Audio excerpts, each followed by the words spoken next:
Hola kinesiócratas, bienvenidos a un nuevo episodio de Kinesiocracia, gobernados por el movimiento. Hoy es miércoles 7 de noviembre y nos encontramos en la biblioteca de la Universidad Finisterre. A nosotros ya nos conocen, somos los kinesiólogos Matías Osa y Nelson Adre. Hoy nos acompaña el kinesiólogo y MBA Leandro Miret, docente de la línea de Administración y Gestión en la carrera de Kinesiología acá en la Universidad Finisterre. Leandro trabaja como coordinador de Kinesiología en el Hospital San José, director nacional de la ADENAQUE y además fue presidente del Colegio de Kinesiólogos de Chile hace algunos años. Bienvenido, Leandro. Hola, ¿qué tal? ¿Cómo están? Resfriado, pero bien. Ya, y el tema de hoy tiene que ver con la autonomía profesional para la kinesiología. Y bueno, a Leandro lo traemos por toda su experiencia, experiencia como presidente del colegio, dentro del gremio y todo. Y bueno, por favor, si nos puede un poco iluminar sobre esto de la autonomía profesional. ¿Qué es y por qué decimos que los kinesiólogos no somos autónomos?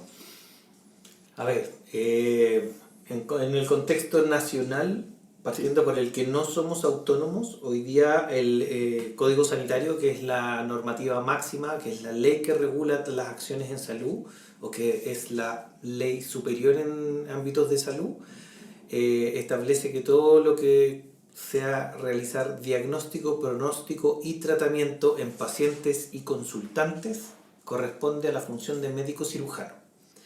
Y que cualquier acción dirigida a realizar alguna de estas tres funciones es ejercicio ilegal de la profesión de médico cirujano. Sin embargo, los médicos pueden delegar cualquiera de estas tres funciones en otros profesionales que le vayan a ayudar a cumplir esa función, esa tarea. Y dentro de esos profesionales parece que no está el kinesiólogo. A ver, en términos estrictos, la ley habla en el Código Sanitario, en el artículo 112, habla de los médicos, químicos farmacéuticos, bioquímicos, dentistas y otros profesionales de la salud. Y en el otros, estamos los kinesiólogos, terapeutas, fonoaudiólogos, etcétera, etcétera, etcétera. Pero no está mencionado. Pero no está mencionado. No dice kinesiólogo. No dice kinesiólogo. En ninguna parte del Código Sanitario dice kinesiólogo, ni terapia física, ni fisioterapia, ni ninguna de las palabras con las cuales nos podemos definir. ¿Y enfermera está en otros? ¿O está...? La enfermera también cae en otros, pero la enfermera tiene, al igual que la matrona de los psicólogos, sí tiene una definición en el Código Sanitario, en el artículo 113 y 114, creo. 113 me parece que están definidas, en el 113 y 113 bis, las matronas, están definidas como el perfil, el quehacer, el rol que cumplen dentro del esquema de salud. Y todo el resto estamos en otros. Y todo el resto que no estamos definidos, caemos en otros. Y no hay definición específica del área de desempeño nuestra. O sea, no estarían más o menos delimitadas las funciones claro, en cuanto a diagnóstico, pronóstico, tratamiento. Exacto, no está delimitada la función, solamente existe un reglamento, que es el reglamento 1082 de 1958, firmado por el general Carlos Ibáñez del Campo, que dice lo que hacemos y lo que no podemos hacer. Y ese es un decreto, casi un decreto con fuerza de ley que se puede borrar mañana por parte del ministerio y que fue el motivo de la consulta que se hizo hace unos meses. Claro, en el artículo 2 dice que el ejercicio de la profesión de kinesiólogo comprende la aplicación de los siguientes métodos terapéuticos y habla de kinesioterapia como gimnasia ortopédica y médica, masoterapia, mecanoterapia, reeducación y rehabilitación neuromotriz. Y en fisicoterapia o agente físico o lo que nosotros llamamos fisioterapia, termoterapia, hidroterapia, fototerapia artificial, ultrasonido, electroterapia y menciona distintas técnicas de electroterapia. Y eso es lo que hace el kinesiólogo, según el decreto 1082. Exactamente. Ahí también, mira, voy a poner un ejemplo, porque muchas veces caemos, porque hay dos aspectos, lo que hacemos, que no está definido, pero otros espacios que no hemos ganado espacio, y lo que legalmente significa la autonomía. Voy a poner un ejemplo. En el decreto de 82 no habla de kinesioterapia respiratoria. No existe. No está la pregunta es, ¿eso significa que no la podemos hacer porque no está en la ley? ¿O alguien en su sano juicio diría que los kinesiólogos no son los que están preparados y sí lo puede hacer el médico o la enfermera? Es terreno ganado. Nadie podría hoy día poner en discusión que un kinesiólogo es el que hace la quimio respiratoria o la fisioterapia respiratoria, pero no está. Y aquí es lo que voy con eso, o sea, por ejemplo, en el tema de ecografía, en el tema de punción seca. Sí. Tampoco está. Eso funciona por un vacío legal, básicamente, porque no está descrito que no lo podemos hacer, pero como está metido dentro de técnicas, no sé, pues como de kinesioterapia, se podría utilizar. Claro, lo que pasa es que este decreto es muy antiguo, entonces, claro, menciona las cosas que en esa época se hacían, pero tampoco deja abierta la puerta, por ejemplo, para cosas de innovación tecnológica Sí. vinculada a la robótica, por ejemplo. Claro. Mañana el kine se puede vincular a la robótica para recuperar cierta motricidad en algunos pacientes, pero no está ahí. Entonces es súper ridículo decir que el día 82 enmarca lo que hacemos. Nuestra profesión cae en las profesiones de desempeño autónomo legalmente, pero tiene esta dualidad en donde el diagnóstico, pronóstico y tratamiento solo lo hace el médico cirujano, entonces uno pregunta, ¿y qué hacemos nosotros? ¿Ya? Y ahí viene una discusión que se armó hace mucho tiempo y que viene fácil más de 10 años con respecto a incorporar al kinesiólogo en el código sanitario con el fin de entregarle al kinesiólogo las herramientas necesarias para su desempeño.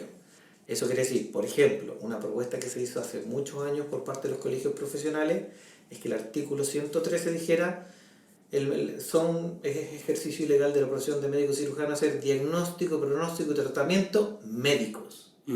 Porque el diagnóstico, pronóstico y tratamiento kinesiológicos lo hace el kinesiólogo, el del cuidado lo hace la enfermera, el del cuidado de matronería la matrona, el de terapia ocupacional, y así con cada una de las profesiones. O sea, una sola profesión al día de hoy, con el avance de ciencia y tecnología, no se puede arrogar el derecho de saberlas todas. Pues sí. Y esto que tú dices que en el decreto no está, por ejemplo, la parte respiratoria, ¿qué pasa con los límites? Te pregunto porque yo he sabido de casos cercanos en distintos hospitales o clínicas, en regiones también, en donde, por ejemplo, el kine como que no se le permite o como que no está dentro de sus funciones, por ejemplo, manejar ventilación mecánica. Exacto. Siendo que en otros lados se permite y está súper aceptado que el kine meta mano ahí. Entonces me pregunta, ¿y qué pasa con los límites si no están en el decreto? Los límites, si no están en el decreto, pasan por la misma ley. La ley dice que diagnóstico, pronóstico y tratamiento son del médico cirujano, pero las puede derivar a cualquier profesional. Mientras uno tenga la derivación, y esto tiene que ver, por ejemplo, en el caso de funciones que no estén explicitadas para nosotros, pero sí los médicos son libres de hacer lo que quieran en salud y de delegar lo que quieran en salud. Entonces voy a poner un ejemplo. Si el médico te delega a ti la función de hacer una infiltración, tú la puedes hacer. Porque legalmente la ley está por sobre un decreto, un reglamento. El reglamento dice que nosotros como profesionales de la salud hacemos esto, otro. Pero nos dice que no podemos hacer esto otro, y si existe una derivación, papelito firmado por un médico en donde delega la función terapéutica de una infiltración en un profesional de la salud reconocido, eso es legal, es completamente legal y se puede hacer, pero con el respaldo de la indicación. Claro. ¿Puedes hacerlo en forma autónoma, independiente? No. Y ese es el problema al día de hoy, en donde caemos en que el 80%, si queréis, de las acciones que hoy día hacemos en salud o que nos enseñaron a hacer en salud caen en el tema de las derivaciones. Pero hay una gran área que es la prevención, que no está tocada, porque, por ejemplo, tú puedes hacer ejercicio con un paciente post-infarto y no estáis tratando el infarto, no estáis en la etapa aguda, el paciente está estable, lo dieron de alta y estás haciendo prevención secundaria. ¿Le puedo hacer ejercicio a un paciente con infarto? Lógicamente, por lo que dice la ley, hoy día se puede, porque en ninguna parte dicen que la prevención sea privativa de algún profesional, la puede hacer cualquiera. Y en ese la puede hacer cualquiera, encontramos aberraciones con que hay un paciente post-infarto haciendo cargas de peso con un personal trainer que no le hizo ninguna evaluación previa de nada. Claro, y ahí se pierden áreas, por ejemplo, no sé, pues hace años atrás la gimnasia médica o gimnasia laboral que se hacía en distintas empresas, la hacían en los kines, y ahora hay mucho profe de educación física realizándola, y eso va relacionado más con la prevenir lesiones musculoesqueléticas, no como con el fitness de la persona. Exactamente. Mal ahí. Mal jugado. Ya, entonces, ¿qué implicaría que el kinesiólogo entrara al código sanitario? ¿Cómo podemos hacer que se incorpore el kinesiólogo al código sanitario y qué se está haciendo ahí? Hoy día el directorio actual del Colegio de Kinesiólogos de Chile, a ver, todos los directorios, los últimos 6 directorios del Colegio de Kinesiólogos hemos trabajado para ingresar al kinesiólogo en el código sanitario. El directorio actual ha logrado ya, en conjunto con la Federación de Colegios Profesionales y con el Departamento de Salud, ha logrado ya llegar al punto en el cual se va a definir un ingreso al Código Sanitario con una definición. Entiendo que el colegio tiene que enviarnos todavía la propuesta de definición para que haya una opinión colectiva, me imagino. ¿Ya? Hoy día yo no estoy en el directorio, así que no lo sé, pero se está trabajando en eso. Se está en la última etapa también de la modificación al libro quinto del Código Sanitario, que eso es una tarea que está haciendo el Ministerio de Salud, porque ya se le ha presionado por todos lados para hacer la modificación, y ahí caemos en el ingreso. ¿Qué particularidades tiene estar nombrados que define un rol? Y ya no hay ambigüedad con respecto a lo que hacemos. Claramente, si es que la definición es coherente con lo que hacemos. Y abre las puertas a un diseño mayor de lo que hacemos, porque ponte tú como kine, tú puedes participar en el diseño sanitario de, qué sé yo, de un hospital, de un montón de cosas que no son terapia propiamente tal, que son otras cosas. Y hoy día eso no hay restricciones. La restricción está para la participación terapéutica. Si logramos una buena redacción que nos incluya en el código con un rol global, entramos. ¿Hay dificultades? Sí, porque finalmente los colegios profesionales queremos en parte entrar al código con una definición bien delineada, y por otro lado la visión desde la comisión que está a cargo de esto es que tú entres con un rol general y que después hagas un reglamento que delimite lo que haces, ¿ya? Y ahí ya peleamos en áreas chicas con distintas partes, o sea, por ejemplo... Claro, y el problema del reglamento es que es más fácil de cambiar, de modificar que la ley, que el Código Sanitario. Este artículo del Código Sanitario ha costado un montón cambiarlo para poder incluir la palabra kinesiólogo, insertar kinesiólogo dentro de eso. Ha sido un montón de peleas, pero los reglamentos son mucho más fáciles de cambiar. Entonces, por eso es importante también que el rol del kinesiólogo quede bien explícito dentro de la ley. Exactamente. Debe quedar como legalmente bien armadito para que no te lo muevan. Y obviamente aquí también están las enfermeras, las matronas. Y si uno va al área chica, todos tenemos alguna pelea con el vecino. Sí, el tema del intrusismo. Sí. Sí, o sea, por ejemplo, hablemos de electroterapia. ¿Quién hace la electroterapia en la musculatura de la deglución? ¿El fonoaudiólogo o el kinesiólogo? Claro. Hay pelea ahí. ¿Quién maneja el ventilador mecánico? ¿La enfermera, el médico, claro. el kine? ¿Quién hace, no sé, los vendajes compresivos? ¿El terapeuta ocupacional o el kinesiólogo? Y empezáis a toparte con un montón de otros. Voy a poner en temas de piso pélvico, por ejemplo. Sí, te cruzáis con las matronas. Entonces, al final, todos nos cruzamos y es súper difícil en los profesionales delimitar campo. Ahora, si uno lo ve en las otras profesiones, los cirujanos dentistas tienen cirujanos maxilofaciales y los cirujanos médicos también tienen cirujanos maxilofaciales, y como dos profesiones se topan en el área. Y tú los veis que andan de la mano en el hospital porque son parte de un mismo equipo, pero son profesiones distintas que confluyen en un quehacer similar, que se forman parte del equipo maxilofacial. Y es complejo porque finalmente también necesita altura de miras la discusión, de decir, sí, es que la electroterapia en sí es una herramienta, no es el fin que yo busco. Voy a ponerlo, ponte tú, en el contexto de un curso BOBAT. Un curso BOBAT es un curso BOBAT igual para el kine, para el fono y para el terapeuta ocupacional. Y los tres aprenden lo mismo. Me tocó porque yo hice un curso BOBAT básico y había de los tres profesionales y todos aprendíamos lo mismo. La función final y el objetivo que quería cada uno lograr era distinto, pero las herramientas eran las mismas. Y ahí confundimos un poco el rol con la herramienta. O sea, es como, no sé, pues como la analogía del maestro que está construyendo una muralla o el que está construyendo una catedral. Es la visión que tú tienes. Claro, porque muchas veces cuando se hacen discusiones, sobre todo en online, por ejemplo, en foros, no sé, muchas veces se confunde esto y se dice, no, se está haciendo intrusismo laboral, pero claro, se está hablando solamente de la herramienta y no del objetivo que uno tiene como profesión. Exactamente. O sea, hay cosas que obviamente caen para un solo tipo de profesional y hay otras cosas que son transversales. Voy a poner un ejemplo, el ejercicio. Uy, ahí es una pelea atroz. En algún minuto me tocó conversar con el presidente del colegio de nutricionistas y él él es doctorado en nutrición y además tenía un magíster y una formación en prescripción de ejercicio. Entonces la pregunta ¿es él que le va a prescribir ejercicio al paciente obeso, por ejemplo? ¿O el kinesiólogo? Pero si él tiene la formación como doctorado en nutrición y además tiene esta formación en prescripción del ejercicio, la pregunta es ¿para qué le servimos? O al revés, yo kinesiólogo tengo un magíster en nutrición clínica y me especializo en pacientes obesos.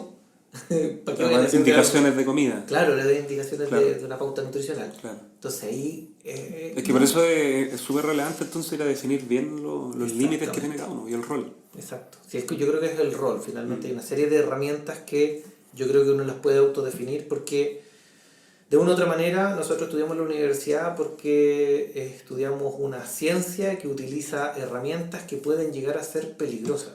Si hacerle ejercicio a un gallo infartado o a un gallo en la UCI no es chicha, si no es fácil. O sea, puede verse muy fácil, pero sacar al paciente post-infarto de la cama a que esté sentado en el Berger 2 horas, tenés que tener ojo porque es tu responsabilidad. Y lo pasaste sentado, no le hiciste ningún ejercicio ni nada. Y desde fuera se ve como súper simple, pero la mecánica, la fisiología que hay detrás es la que hay que saber manejar. Y eso claramente, como tú decías, tiene que tener un margen, un rol. Alguien tiene que hacerse cargo de. Y para allá va la definición.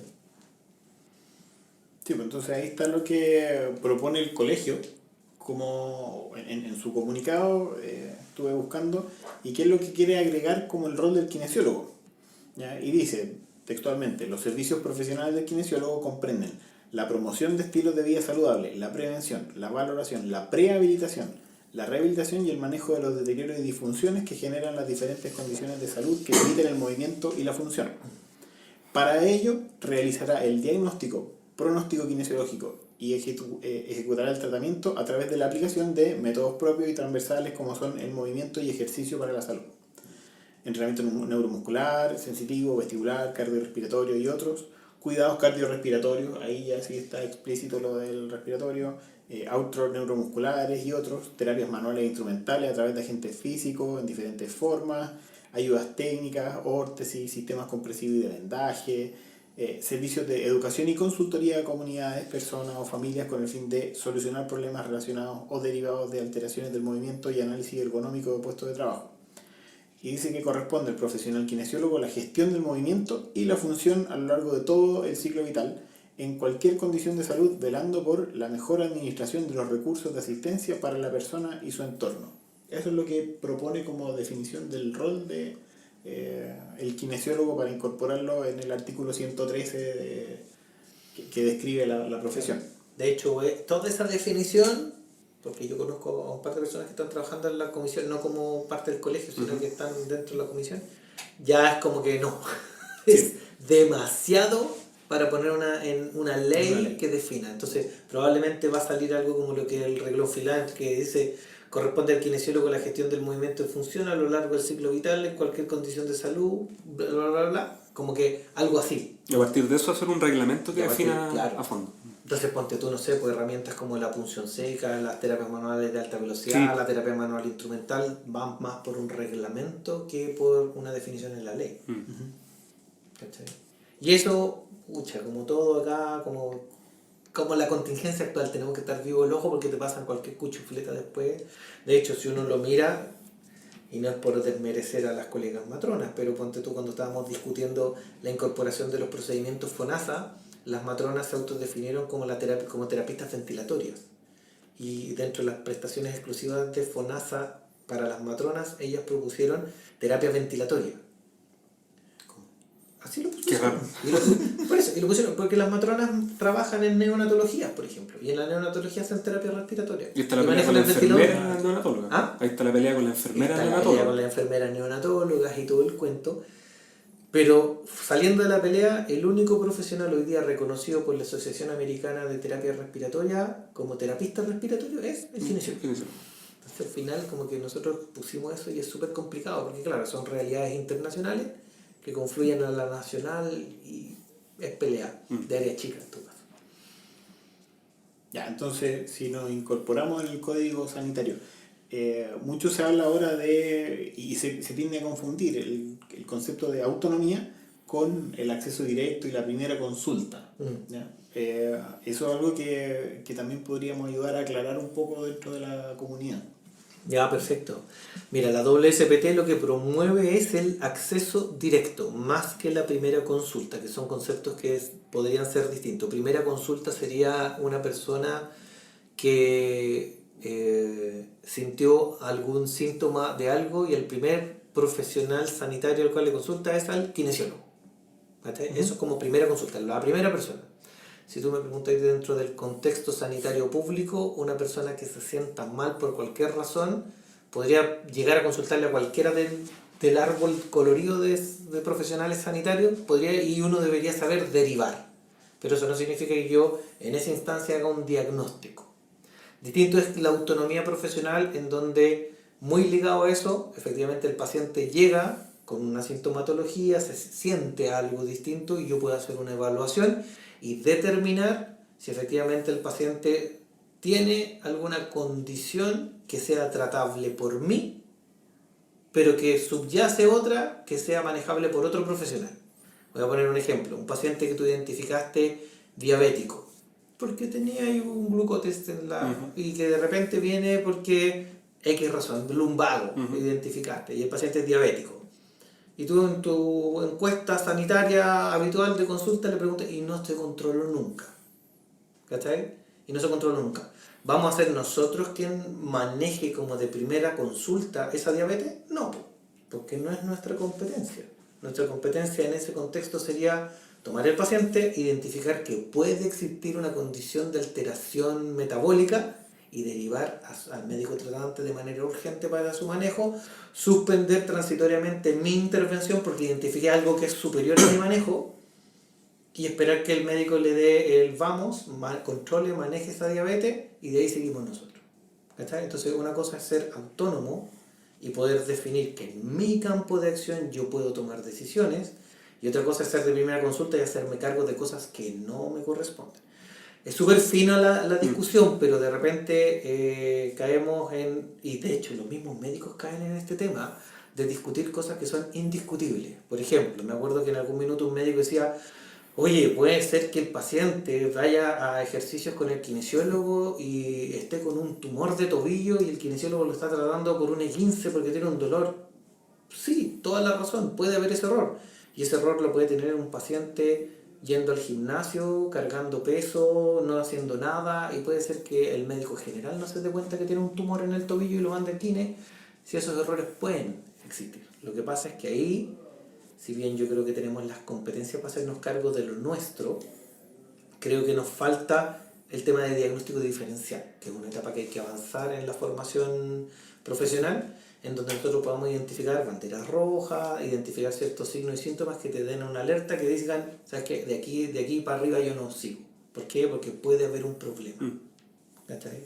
Y eso es súper relevante, o sea, definir qué le voy a hacer, cómo lo voy a hacer, cuántas veces lo voy a citar, es chorizo mío, pues no es del médico. Si el médico, pues tuve indicaciones en el hospital, quine intensiva, quine frecuente, quine suave.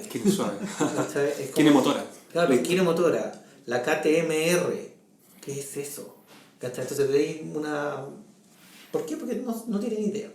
¿Y qué pasa cuando el médico, por ejemplo, que es muy común, que te manda la indicación completa, 10 sesiones de un infrarrojo, ultratermia, bla, bla, bla, bla, bla? Hoy día técnicamente, si el médico te dice es infrarrojo, ultratermia y masoterapia, es infrarrojo, ultratermia y masoterapia y tú no lo puedes cambiar. ¿Está ahí? ¿Qué es lo que hace? ¿Pero? ¿Ah? ¿Pero después de Sí, pues, viene el pero. Pero tú puedes decir, ¿sabes qué? No estoy de acuerdo con esto, llamar al médico y decirle, oye, ¿sabes qué? Mira, yo te sugiero que hacer esto, y el médico debería cambiarlo. Claro, pero la autonomía te daría la capacidad de poder, nosotros decidimos qué hacemos y por qué lo hacemos. Si fuéramos, porque como el diagnóstico, pronóstico y tratamiento es delegado a nosotros nos indican qué es lo que tenemos que hacer. Sin embargo, si hay autonomía y tú eres un autónomo de definir qué es lo que haces, tú defines. De hecho, FONASA lo contempla en parte. FONASA dice que no es necesario que que estén todas las prestaciones descritas. Basta con que le pongáis, que el médico le ponga kine 10 sesiones, Claro. kine 5. Incluso la autonomía también estaría limitada en ese minuto, porque cuando te dicen 5 sesiones, 3 sesiones, 10, también te están diciendo, Más que eso no. claro, y es como, ¿por qué? Mm. Si soy yo el que va a evaluar, o sea, yo determino qué tipo de procedimientos voy a hacer, con qué frecuencia y cuántas veces lo voy a hacer. Voy a poner un ejemplo que es muy similar, los dentistas. Tú vas al dentista y el dentista te evalúa. Ujú. Y te dice, mira, ¿sabes qué? Te voy a hacer tanta amalgama, el compost, no sé qué, bla, bla, bla, bla, bla, que una cuestión es que uno no entiende nada. Te pasan una cuenta y te dice, ya, vamos a demorarnos X. Y te citan. Y tú venís una semana, y venís 2 veces una semana, o una vez a los 15 días, y va a depender del procedimiento. En kine todavía no tenemos eso estandarizado. No, está todo estandarizado, tiene 15 tobillos, está un accidente vascular, todos son 10 sesiones. Sí, todo el 10. De 10 en 10. Claro. De 10 en 10, claro. Y cuando dais una pauta de ejercicio de 3 de 10. Claro, 3 series. Oye, derivado de lo anterior, Leandro, ya que estamos hablando esto de los lineamientos de la OLSPT y ser acceso directo, ¿tú crees que es viable la primera consulta en Chile según los estándares actuales de la profesión y de las mallas curriculares? Más que la primera consulta, yo creo que hoy día las personas sí pueden acceder directamente al kinesiólogo. ¿Ya? Yo soy convencido y soy, si tú me preguntas, yo patrocinaría que las personas fueran directamente al kinesiólogo. Y a muchos colegas, obviamente, dicen no, porque los kinesiólogos no tienen la formación. Y yo digo, vaya a pararse a un hospital público con un médico recién egresado para ver si tienen capacidad de definir qué es lo que es una neumonía. Porque si bien lo van a poder hacer, el kinesiólogo que lleva 3 años viendo neumonías todo el día va a saber mejor que el médico recién egresado. Si esto tiene que ver con niveles de formación. Posiblemente lleguemos en Chile a lo mismo que tienen países nórdicos, ¿ya? En donde el especialista podrá ser de primer contacto o podrá ser de mayor autonomía. Eso es parte de la discusión. Pero si tú lo ves, por ejemplo, Estados Unidos, que el nivel de formación es distinto que en Chile, Sí. tienen otro nivel de formación muy distinto, ellos son de primer contacto, pero no en todos los estados.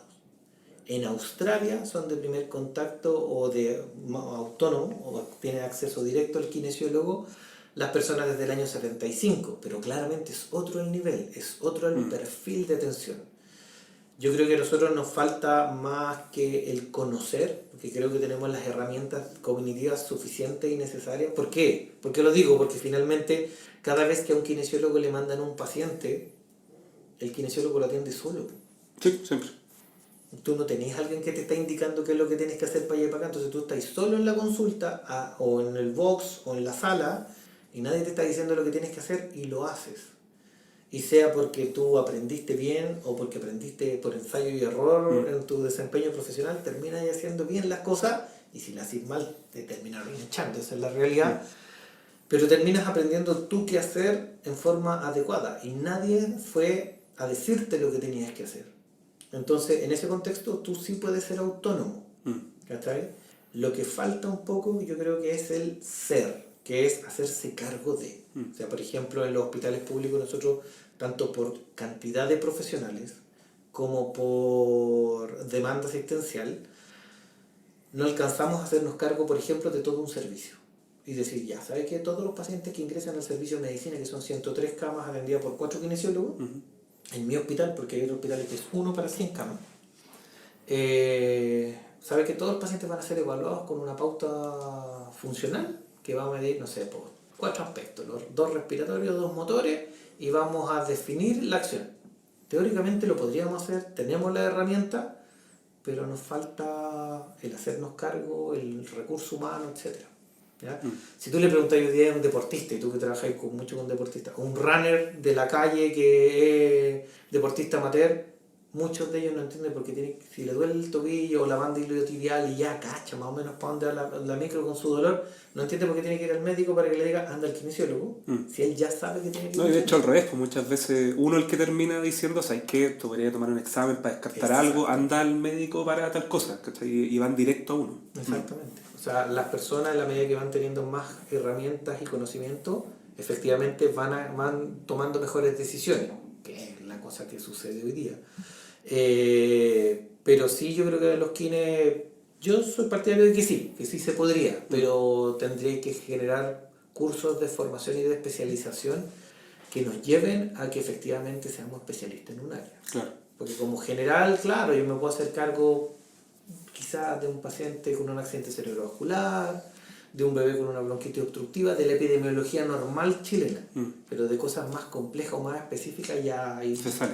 se sale. Que te preguntaba, yo tuve la oportunidad de hacer el doctorado, el DPT, en Estados Unidos. Entonces allá es otro cuento, porque como son acceso directo, la formación completa era muy orientada a todo lo que tiene que ver para poder diferenciar, o sea, justamente encontrar banderas rojas y tú deberías ir al medio. Entonces yo por lo menos cuando cursé todo esto, hay muchas cosas que se podrían incorporar perfectamente a las mallas actuales. Exacto. Y que se podría hacer de que uno, claro, tú no vas a, como tú decías, tú no vas a tener quizás la capacidad para diagnosticar y para tratar una diabetes y hacer el control farmacológico, pero tú sí podrías encontrar factores de riesgo o encontrar algún tipo de signo que tú puedas derivar después y básicamente lo que dice la APTA en Estados Unidos es que uno tiene que tener primero la probabilidad de ver si efectivamente uno puede tratarlo o hay que derivarlo. Y yo creo que eso es totalmente realizable acá en Chile. ¿No? Y además tú lo ves desde dos puntos de vista. Uno, la evidencia científica internacional. Existen estudios que están publicados en la WSPT que dice que entre la derivación del General Practitioner, que era el médico general, al kinesiólogo y la autoderivación o el acceso directo por parte de los pacientes al kinesiólogo, los resultados son los mismos. Y aparte se ahorra plata. Y hay un ahorro de dinero. Entonces, y tiempo. Sí, O sea, ¿cuánto tiempo, se demora y dinero. cuánto tiempo tiene que estar el paciente en lista de espera para ver al kinesiólogo? al médico? No, al médico especialista, ni siquiera llegar al kinesiólogo. O sea, por ejemplo, nosotros propusimos una vez en el hospital, teníamos, a ver, un tercio de nuestra demanda mensual era hombro doloroso. Hombro doloroso, 18 diagnósticos distintos que todos tienen distintos niveles de funcionalidad, y lo que propusimos hacer es un poli de triage. ¿Qué es lo que hacíamos? Todos los pacientes que tenían una mala funcionalidad se quedaban con nosotros, y todos los pacientes que tenían, se ocupó el test de UGLA, que puede ser bueno o malo, da lo mismo, pero al menos... Sí, pero una forma de clasificar, por lo menos. Y todos los que tenían buena funcionalidad se iban a la APS. Los que se fueron a la APS, los pacientes entraron a un programa de ejercicio en APS para manejo de dolor de hombro, listo, SAN se acabó. Y todos nuestros pacientes que ingresaban a Kine con estado funcional malo y que al final de un periodo de sesiones que eran entre 8 y 12, dependiendo dependiendo del nivel de compromiso del paciente, si no mejoraban, al final del proceso eran derivados internamente al traumatólogo. Porque ya era como ya estáis mal. Claro, ya necesitáis Claro, otro tipo entonces, de... Pero eso no prosperó, ¿por qué? Porque se cayeron una serie de procesos. Hoy día, por ejemplo, tenemos en otra área un acceso directo al interior de un hospital público y que no tiene que ver con el diagnóstico del paciente, no. Que es un ejemplo. Todas las mujeres que tuvieron un parto con forceps automáticamente ingresan con la kinesióloga. Y la kinesióloga evalúa a los pacientes desde el punto de vista funcional y determina cuáles son aquellos pacientes que ya no es capaz de atender y se los deriva al médico ginecólogo para que él determine la pauta a seguir. ¿Por qué? Porque de la mayor parte de los pacientes con forceps lo que necesitan es estímulo del piso pélvico para fortalecer, para retonificar, para mantener esa zona, y si efectivamente requieren cirugía, es el cirujano el que va a definir. Y eso es una forma de acceso directo, ¿cachai? Pero requiere en ese formación, una kinesióloga especialista en el área. No soy yo particularmente porque yo no manejo nada del tema. Yo soy solo el administrador ahí del cuento y hay colegas que son espectaculares en su área específica. Y ahí entonces, ¿qué rol podría tener la DENACE y la especialidad en Kine? ¿Tú crees que pueden ser como importantes dentro de este paso a la autonomía o al acceso directo a la primera consulta? Sí, yo creo que de todas maneras el DENACE, bueno, ya lleva 15 años DENACE desde que se creó. Imagínate, el DENACE se creó cuando empezaron todos los hitos de la reforma sanitaria y uno de los hitos era la calidad, en donde se iba a certificar la calidad de los profesionales y esta calidad se iba a certificar a través de la formación. Eso quiere decir que si tú trabajas en una UCI, finalmente tenés que ser especialista en UCI, pues no maxilofacial trabajando, kinesiólogo maxilofacial trabajando en UCI. No, tenés que ser especialista en UCI. Eso no prosperó nunca. Recién ahora el ministerio, a través de la superintendencia también, se está abriendo a reconocer las especialidades desde el punto de vista de regulador del Estado, si quieres, como en salud. Se está abriendo a reconocer especialidades de las profesiones no médicas. ¿Ya? Porque la ley no establece especialidades para otras profesiones, ¿cierto? Están reconocidas solo las médicas. Solo las médicas y las odontológicas hoy día están reconocidas.